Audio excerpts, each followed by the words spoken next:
I've been teaching golf for over 30 years and I've got a chipping video that has over 4 million views. These are the 2 drills and the 1 feel I give every single student when they come to me and want to work on their chipping.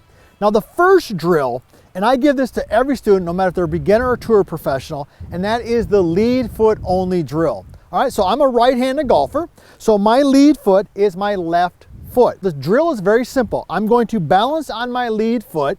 I'm going to use my trail foot, my right foot, as a kickstand, and I'm just going to go ahead and make little motions here.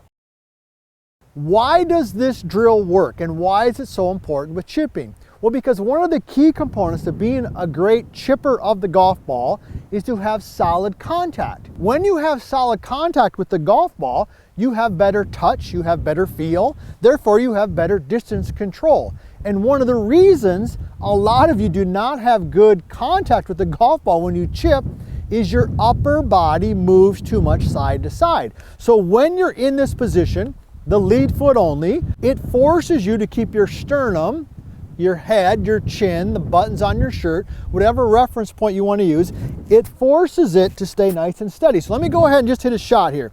So I've got the golf ball equal with my lead foot, my left foot, trail foot is down like a kickstand. All right, and I'm just gonna stay right here and just back and through. And you could see how I had nice clean contact. My head stayed nice and steady. Nick, did you get that? That was pretty good. All right, Nick gave me a thumbs up. Why don't you give us a thumbs up on this video? Be sure to subscribe, and also, hey, tell us where you're from. It's one of our favorite things. We love hearing where you're from. So that's the first drill I give every one of my students. Now the second drill that I give my students is what I call the trail hand only drill. Because in order to be a great chipper, as you've already learned, we gotta have good clean contact. But then the second part is we gotta have good touch and feel. And you do that through working with your trail hand. I'm a right-handed golfer.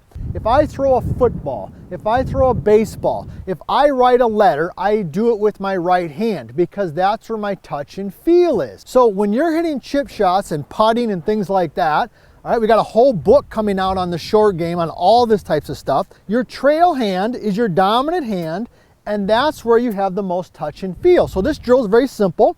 Just gonna take my lead hand, put it in my pocket, grip down on the club with my trail hand, and just go ahead and swing it back and through. Now the first couple times you do this, it might be a little challenging. It's harder than it looks, right? So here we go, I got it set in there. I got the ball in the center of my heels. I'm gripping it in my trail hand.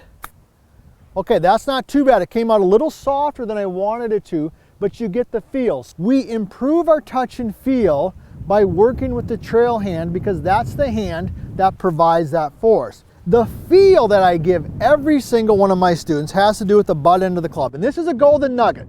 This is probably something you won't hear anywhere else. So this is the butt end of the club. This is the club head. When you start your chipping motion, the butt end of the club needs to move away from the target initially. Let me just show you the difference. First way that you can move the club, which is the incorrect way, is to take the butt end of the club and move it towards the target while the club head goes away. So notice the butt end goes towards, the club head goes away. They kind of call this the hinge and hold. Not a big fan of that, although I know some golfers believe in it and they put it out there. I don't think it's the best. The better way to do it, in my opinion, after 30 plus years of coaching, is for the butt end of the club to initially, that's the key word, initially move away from the target. Now, after it has initially moved away, yes, you can hinge it a little bit. All right, so it moves away and then I hinge it. So let me just go ahead and hit a shot. Here we go. I get set in there. I want the butt end of the club to move away and then I can hinge it. Here we go. Now that came out nice and soft, and this chip shot, because it's downhill and it's downwind, is really fast, and I'll take that right there. So now that we've improved your chipping, check out my next video. And if you want to learn more about my philosophy on the short game, check out my new book.